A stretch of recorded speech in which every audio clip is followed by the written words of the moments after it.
Now, an enormous amount of texts coming in regarding publicans, regarding politics and regarding hairdressers. I'm going to get to them in a few minutes, but we normally do a little bit of sports sometimes after 11 o'clock, and obviously there hasn't been much sports around, but I'm going to go to a man now who loves sports and in particular loves his football. Willie OCallaghan, good morning. Good morning, Damien. How are you, sir? Sure, I'm not too bad. Come along. Good. Willie, congratulations, and it's a great honour. Firstly, very sad, the honorary president of Waterford Junior League, Jimmy Searson, as we know, he died recently. He'd been honorary president for quite some time, and he held a position with great dignity. And a statement out from the Waterford Junior Football League last night from Martin. And everybody was saddened at the loss of Jimmy. So I suppose firstly we want to pay tribute and pay our respects to Jimmy. Isn't that right, Willie?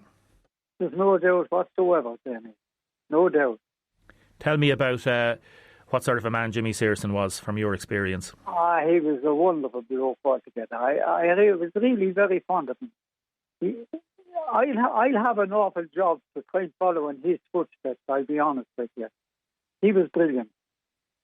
And you couldn't talk to him about anything. He knew everything. You know, he was great. I was very sorry to see him go. And then the league committee obviously had the task of appointing Jimmy's successor, and they're delighted to announce that yourself, Willie OCallaghan, you've accepted the position of honorary president of the league. It's an honour, Willie, is it? It is indeed, Damien. It's a very big honour for me to be president of the Waterford Junior League. I'm in football so long, you know. I was thrilled when I was asked would I take over from Jimmy, and I said I would. I'd love to. But under the circumstances, I didn't feel right, you know. But I was very honoured to be asked to take over as president. And congratulations. And I know it's a great honour for you and your family, and you're delighted to do it, as you say, in terms of the time frame now after Jimmy's death. Willie, just remind people, you've been in football many, many years and in refereeing for longer than people can remember. It's longer than I can remember. But I'm in football a lifetime. That's football a lifetime. I'd say about 75 to 80 years. 75, yeah. Nearly 80 years. Wow. I'm in football. And I love the Blues, you know. But I was very sorry to hear what happened to him last night. But hopefully, please God, we'll get back again. Yes. And we've had texts in from different people to congratulate you and to wish you well and to say, mind your health. I know you've had health problems in the last few years, but you're staying strong, Willie. And as you say, the Blues, I was just reading about Alan Reynolds. He said he's going to give careful consideration to his Waterford future. An interview quoted in the Examiner today. So it's a difficult time for the Blues and for everybody involved in football at the minute, isn't it? Oh, there's no doubt whatsoever. No doubt. It would break my heart if I see him going out of football.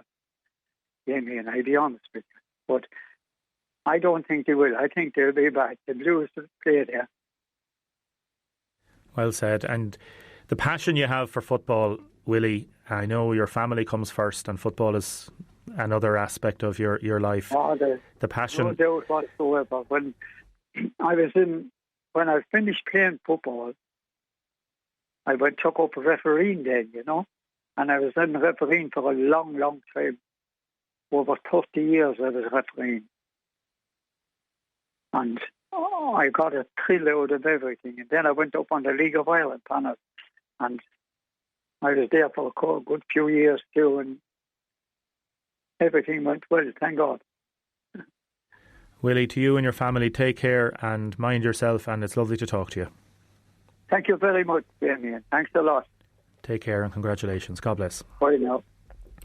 Willie OCallaghan there, who has just been made honorary president of the Waterford Junior League. There was also a statement out from the Junior League last night that a decision hasn't been made regarding the league and how things will develop during the next few months. So we'll wait and see what the FAI has to say on that. And like I say, Liam Mackey has an interview with Alan Reynolds in the Examiner today. There's a lot of thought between this and then, says Alan Reynolds. It's my hometown. I love doing it. there's a lot of thinking to be done. We've no idea even when football is going to be back, so it's just something I want to talk about. It's not something I want to talk about just yet.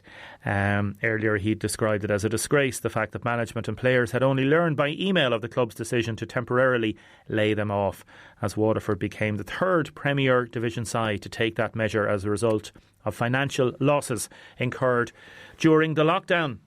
Now, people texting in, Grace Dew, the area, parts of it up there is a disgrace. There's mobile toilets, extra caravans, 2 big mobile homes, horses everywhere, unbelievably sad. Hair people, a lot of people texting in about the hair. Good morning, I embraced the grey 3 years ago. I'm happy now, but it was a very, very hard time. It would be a disgrace if any hairdresser would chance calling to somebody's home, says this person.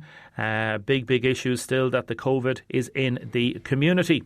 Another texter saying that, good morning, my husband has a condition. He spent 3 months in hospital needing blood checked every 3 months. He can't get an appointment with his nurse or doctor. He also needs an injection every 3 months, and he's told that he can't have this either. Another person texting in about hair. It's all well and good, people pushing to open further and quicker, but where are companies supposed to pull the money out of to completely re-kit their salon so customers and themselves will be safe? PPE is in short supply already and the costs are huge. Businesses are crippled already, and the Irish Health Federation are expecting them to put themselves and staff in danger because Deborah down the road has dodgy routes. Could be the Irish Hair Care Federation. These are people's lives we're playing with. The virus is still out there. People go to salons sick a lot of the time, and there's a huge amount of asymptomatic people. How can we play God like this? Very serious text, a very important texts. Keep your texts and comments coming in. 083 333 975, text or WhatsApp, or you can call Audrey as well. Now, in a minute, I'm going to be talking to Suzanne Kelly about Kawasaki disease. It is in the news again, an increase in children having been admitted to hospital with it. Firstly, a couple of texts. Stradbally FC. Congratulations to Willie, a legend in his day as a referee. Many good memories.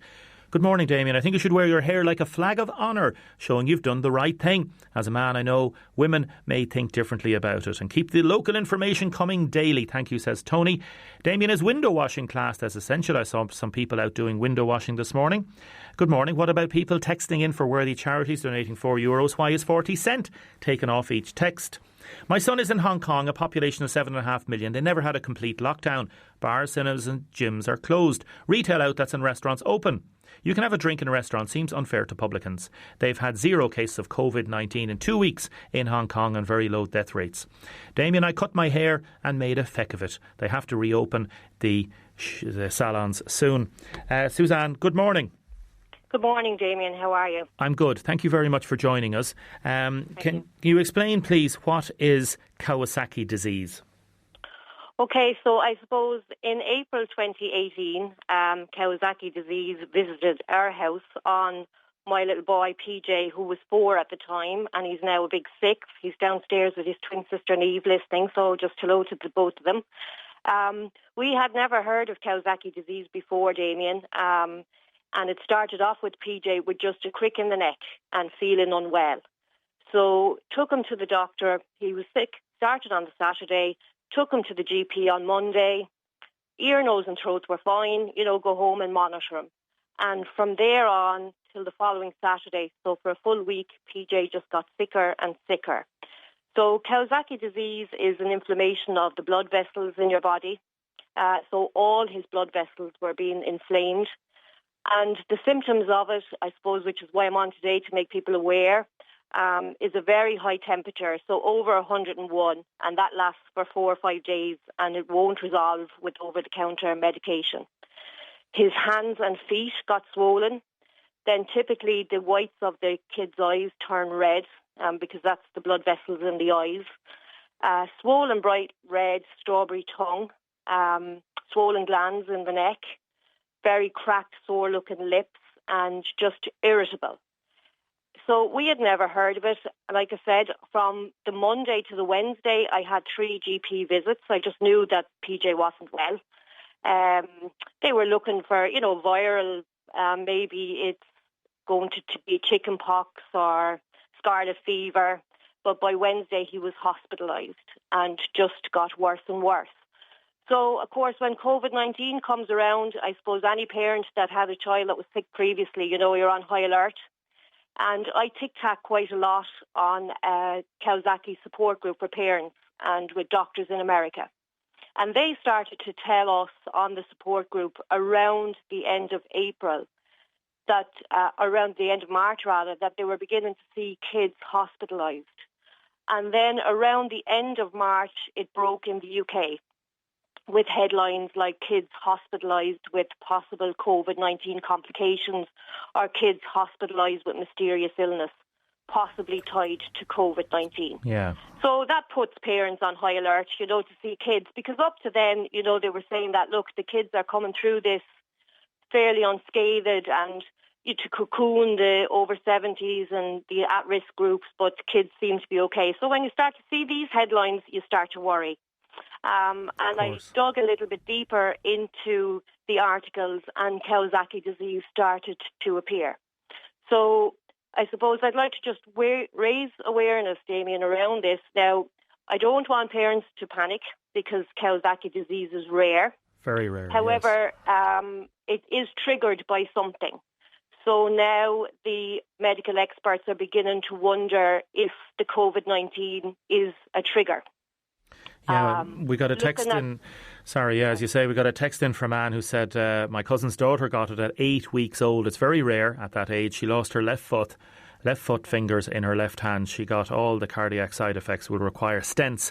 Eyesight also affected. She'll be 6 this month. It's a very, very difficult, it's an awful disease. It's awful. But as you say, it's extremely rare. And it's come back into the news now, as you say, into the media, because doctors in Britain, Spain, Italy, America, they've seen an increase in some children being admitted to hospital with it. So the jury is still out regarding a possible connection with COVID-19. The jury is still out, Damien, but coincidentally we got an email from Dr. Burns during the night last night, and she's the director of the Kawasaki Disease Clinic in San Diego. And she met with a panel of experts with 1,800, doctors and physicians and clinicians looking in. The WHO took part in it. So, they are seeing this in all the European countries. And last night I read an article that there was 20 children hospitalised in New York City. Like I said, it is rare, but it is triggered. But it's not contagious. I suppose that's the good news. But it can be seen in clusters, and it may only appear in a child some weeks or months after the trigger. So for me, I suppose it's to raise awareness that, in a few months when everything dies down and hopefully, we're at the other end of COVID, and your children then present, please don't waste any time. Go as quickly as you can to your GP. It's presenting itself in very small children at the minute with vomit and diarrhea. So I suppose it's very easy for parents to say, it's vomit and bug and whatever. But instinct with Kawasaki disease, you'll always know that there's something not right. We knew with PJ he wasn't well. We knew there was something. We didn't know what it was, obviously. But we're glad to see that it's back in the news, but for all the wrong reasons. But we're glad that the awareness is there because kids do get very, very sick. And it does affect all their arteries and in particular the coronary artery, so their heart. So, if you do see any of the symptoms, the high fever, the red eyes, the strawberry tongue, seek medical advice. And don't be just put back with, it might be just viral. Ask the question. I had wished, Damien, 2 years ago that if I had heard somebody speak about it, would I have locked it away somewhere in the back of my mind and be able to question the doctor and say, well, could it be this? Because speed is of the essence. The quicker that they get the donor plasma to help it all, the better for the heart. And really the first 10 days are critical. So, if that high fever is ongoing, get to the doctor. Yeah. And like I said, the jury is still out of sorts. However, they are looking more and more into this, that the kids being tested at the moment in hospitals, some do have signs of having COVID. So, just to be aware that in a few weeks or months, and your child is not well, just remember.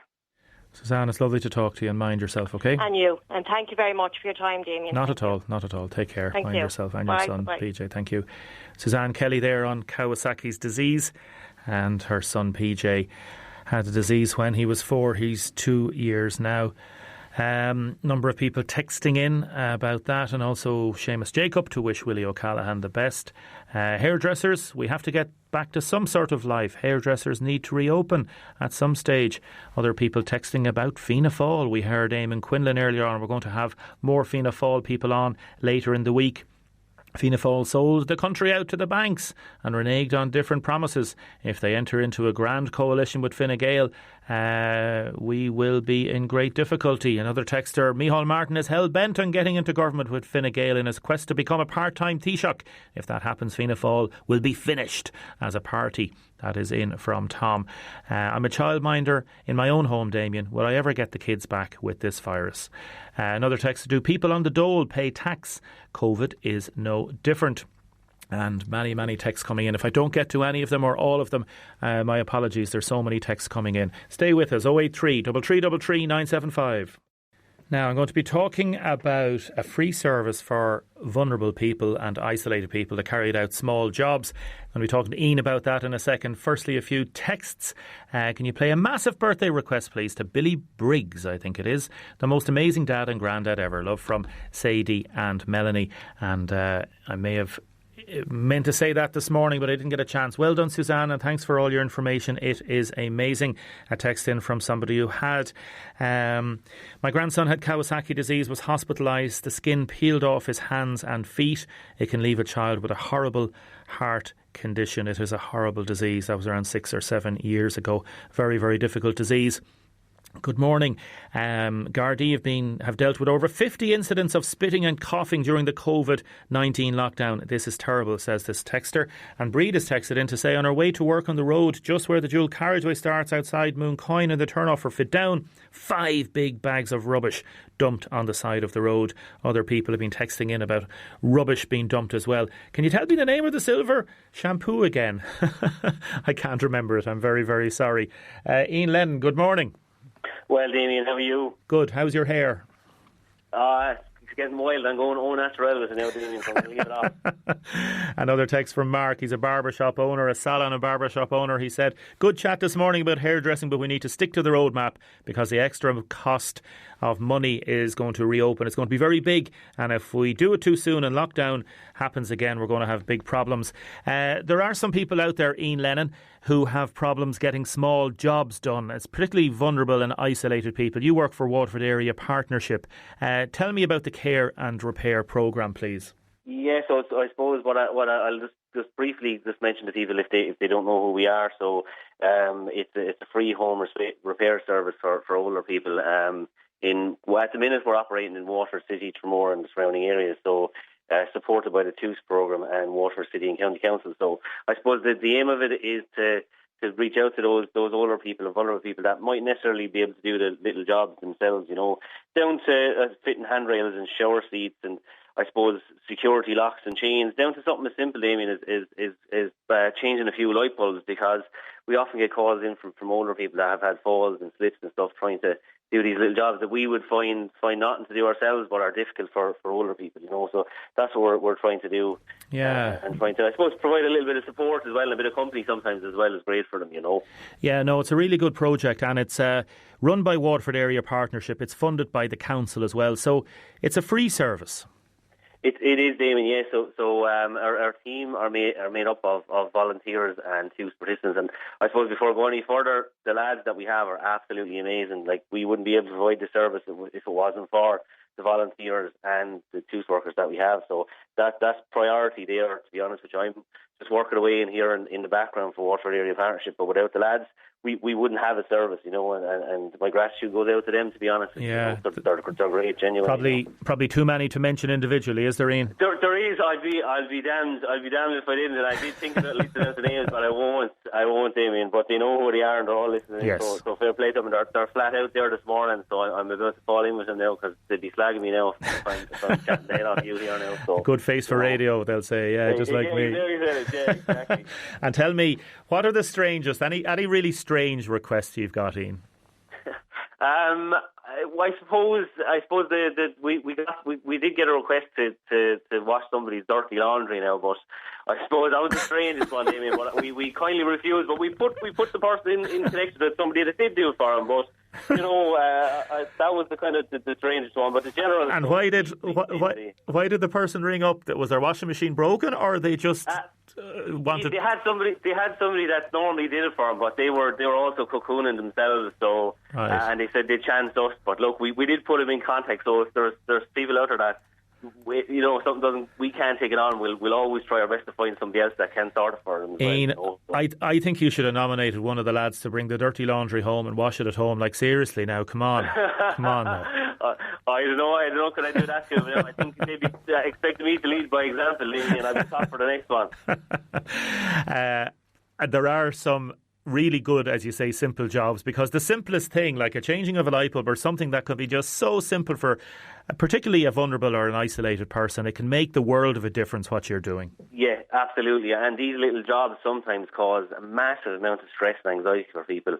And especially even now with people that are cocooning, we find like they're looking out at their gardens and that's the only little bit of salvation that they might have, where we can go in and kind of tidy it up for them and do it in an hour, an hour and a half maybe, and it's like you're after telling them they've won the lottery. They're just so elated, and the gratitude and the positive feedback we get is great. So we're just trying to put a bit of positivity out there and help out as best we can, Yeah, no, it's really good. How do people contact you, Ian, please?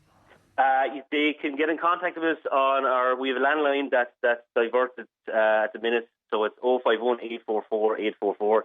They get through to that, and if anybody's interested in volunteering, they can call that or they can email us at careandrepair@wap.ie. Ian, it's a really good service. Listen, well done to you and everybody, as you say, everybody working with you and volunteering. Fair play to you. Thanks, Damien. I appreciate it. Thanks for having us on. Not at all. You're very welcome. Mind yourself. Ian Lennon there, Project Coordinator for Care and Repair Programme. You heard what he had to say. 051 844 44 8 and 4 4s, I think it is. Or 5 4s. So there you go. Give them a ring, and Waterford Area Partnership. If you have any problems, give the council a ring and they'll put you on to them as well. Good morning. I work for a large stud employer at present, 6 days a week. I have a 4-year-old who attended creche for 6 months, and obviously the creche is now closed. My husband's a carpenter, child minding at the minute, and heading back to work on the 18th. His parents and siblings are on the front line. My parents live miles away. Surely my job should be classed as essential, as some of what I care for are thousands of euros worth in value. Are the creche owners being paid a subsidy to keep their children places open? What do I do on the 18th of May? Surely there are others like me in the same circumstances. Where do we stand at present? Please don't read out my name. Very good question. There will be a lot of people returning to work on the 18th, and there's still major childminding issues. Let us know what you have to say about that, please. You can call us, you can text us, and if we don't deal with it today, we'll look at it, dealing with it tomorrow. Next, do you like a bit of golf? Are you really hankering to get out onto the tee and just hit that 4-iron or hit the drive? What do you think? When do you think you're going to be back on the golf course? Next, we are going to be talking about golf, and we will come to that in a minute. Blue Malva shampoo by Avida, says Sheila. I've been using it for years and it works really well. We've had a lovely text in from Rosie. Rosie had a fall this morning. Good morning. Loving the show as always. Could you please say a very big thank you to the man and woman who were walking by the centre on the quay at around 6:45 this morning. After leaving the shop, I fell flat out and I didn't know what was wrong. Both of them came running and helped me. Even the van driver asked, was I okay? And everything, I just swirled and everything went around, and they came and they helped me. They were really, really nice. Just want to say a big thank you. That's from Rosie O'Neill. Fair play, Rosie. A text in. Would the lads in Care and Repair turn my mattress, please? Says this texter. Here's an interesting one. You can tell by all the messages about women's hair that it's not safe to let some women back early. Some don't care about sickness. Their hair comes first. It just takes one hairdresser to come in contact with an affected person and transfer it to 10 or 15 others in one day. Another person saying the silver shampoo, amiethist, is that it? Professional. You can only get it in the salon service. I have a huge bottle, so I'm good for now. Speaking of bottle, good morning, Carl. How's it going? Not too bad, Damien. How's the farm? Good. Do people have the bottle to go back and play golf yet, do you think? There's people out there itching to get back, are they? Oh, yeah. God, it's been such a long break away now. And, of course, Murphy's Law, the weather has been fantastic for the last 8 weeks. So people are chomping at the bit to get back golfing. They really are. You're director of golf at Faith Leg. The resumption of golf, just remind people, is it due to start after May the 18th with the 5 kilometre restrictions in place? It is indeed. We're currently just waiting a list of protocols and procedures from the GUI, which should be out by Friday, I think, with the terms and conditions of opening. So, look, it's a step in the right direction, so we welcome it, and we hope the 5 kilometre limit doesn't impact too much on members being able to come and play. It's going to be a difficult one, Carl Cullen, won't it? Because let's say somebody like Faith Leg is, what would it be, 12, 14 kilometres, we'd say, from Waterford City. Yeah. So let's say there's some people, and you'd have members in and around Collins Avenue, the Dunmore Road in town and whatever, and further afield, and let's say they arrive on the door and they have a tea time booked, and you know them personally, and you say to them, and they'll just say, come on, sure, it's no big deal, like nobody's going to be policing this, like there's no golf police waiting in the bushes to jump out and say, haha, I have you. Like, what do you say then? What do you say then? It's a good question, and again, we just have to wait for that GUI document to come out on Friday to assess how golf clubs are going to be able to deal with that. Again, if it is the case that it is a 5 kilometre restriction that golf clubs have to enforce, they probably would have been better off if that was the case, leaving it till the 8th of June when the 20 kilometre restrictions come in. But again, look, I can appreciate that they're trying to get the doors back open and get members back swinging. But I personally, I wouldn't think it's right. I wouldn't think it's right that you're going to turn a member away who's turned up at the door to play. So a lot of golf clubs may well say it's nothing to do with us. If somebody turns up, it's not your job to have stopped them travelling the 5 kilometres, and yet you can understand if one member goes and he or she has travelled 15, 20 kilometres to play golf and says it to, and people talk and say it to other people, they'll say, well, Johnny played yesterday, surely I can play. And then you open the floodgates. Exactly. So it is a difficult one. And again, as I said, if we await the GUI's recommendations, we'll go by whatever the GUI recommend, and we'll enforce this and the protocols for the interest of the health and safety of everyone. And look, if that is the case, then it's 3 weeks from the 18th to the 8th of June, where the 20 kilometre limit comes in. So that's just going to have to be the way it is, you know.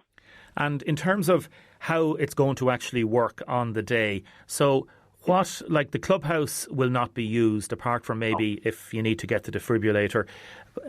You'll literally be getting the trolley, or a lot of people will bring their own carts or whatever, but getting the trolley and heading out there. What about golf buggies? Golf buggies, again, we're waiting for the document from the GUI on it, but the general consensus is if a member needed a golf buggy, they would be on their own in the buggy, and we'd have our own protocols in place to clean that buggy prior to going out and clean it when it comes back in and disinfect it. But again, it'll revert to probably just before when we had the lockdown. It'll be members booking online tea times. We'll obviously have a presence on the course and a course marshal for the duration of it to ensure that there's no non-members playing. And then it's basically very minimal contact. It's definitely one of the safest sports to play in terms of social distancing. And yeah, look, I can understand the GUI and the government trying to baby step back into it. So we'll do whatever is necessary to keep it going and to make sure that we're fully open in the 20-kilometre limits from the 8th of June anyway. Yeah, like I know a lot of golfers are very careful anyway about hygiene, so the ball might go into water or into a marshy area, and they're very careful because of Viles disease and different things. So exactly. There are certain precautions that golfers do themselves anyway, but will you be able to implement, I suppose, social distancing? Like in terms of, are you talking about different styles of competitions that take place? Will it just be 1v1 or what are we talking about? It'll be social golf only. There won't be any competition golf for the foreseeable anyway. Again, the GUI have to come back and let us know whether it's 3 balls or 2 balls or 15-minute intervals. But again, it can be managed very safely. And it's so prominent in people's minds, and especially even before the lockdown, our members were practicing social distancing. We had all our health and safety protocols for staff and for members in place, and it worked quite well. So, you won't your clubhouse, you won't have your locker rooms open. You mightn't even have a pro shop open for the minute. But look, if it gets people out swinging, I think it's great for mental health. And our greenkeepers have done an amazing job of the course over the last 8 weeks, probably in the best condition it's ever been in. That's what I was just going to say that to you, because we heard from publicans earlier, and if they had to shut your door in the pub, obviously there's ongoing costs, but the pub doesn't have to be maintained in some respects. Ye had to, and every golf course has had to maintain the course because you just can't let the grass grow. Yeah, it's a tough one, all right. It's definitely going to be a tough year for a lot of golf clubs. A lot of society business that golf clubs rely on will be gone. We'd hope that it'll be back around September and that, but even then, I don't know. The whole point of a society is to socialise. So it is a question mark that we'll have to look. But again, clubs are used to adapting. They've adapted to an awful lot since the last recession, and they'll adapt again. But I'm kind of hopeful that this kind of puts an emphasis on being a member of a club, and being a member of a club. You're guaranteed your golf. There's so many positives being a member of a golf club, and we'd hope that this might reignite people's passion for golf and passion for being a member of a club, and maybe golf clubs can come out of this with an increased membership. Who knows? But we'll be optimistic about it anyway. Yeah, no, you have to remain optimistic. Carl, it's a pleasure talking to you this morning. Thank you very much, and the very best of luck. Thanks very much. Goodbye. Thanks very much. Carl Cullen there, Director of Golf at Faithleg, the resumption of sport after May the 18th. What do you think? The issue of the 5-kilometre restrictions? Going to be a tough one to implement, isn't it? Speaking of implementing, what about implementing the silver shampoo, John Frieda, sheer blonde shampoo with lavender? Great programme, Eileen. Why don't all these people just shave their heads and let their hair grow back? Good morning, Damien. The Searson family would like to send gush wishes to Willie O'Callaghan. Jimmy would have been delighted for Willie to take over from him. Thank you, everybody in the Searson family. Lovely, lovely message there about that. Good morning. Well done to Willie O'Callaghan on his new job from Willie Cuddihy. Some people have been on to us about Kawasaki disease, some quite extensive texts. I may not get to them all in a minute. Firstly, I know what a lot of people want to do at the minute. This is what they want to do.